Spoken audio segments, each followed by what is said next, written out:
তোমার মনের আশা পূরণ হলো যে আজ, বলো আর কি চাও তুমি আমার পাইয়া। তুমি দিও না গো বাসর ঘরের বাতি নিভাইয়া, আমি তোমার প্রেমে অন্ধ হয়ে যাব হারাইয়া। তুমি দিও না গো বাসর ঘরের বাতি নিভাইয়া, আমি অন্ধকারে কেমনে ধরবো তোমায় জড়াইয়া।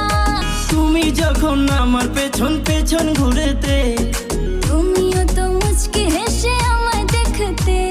আমার হাতটা ধরে তুমি বললে যেদিন, আমি শরমে মরে যাই তোমায় দেখিয়া।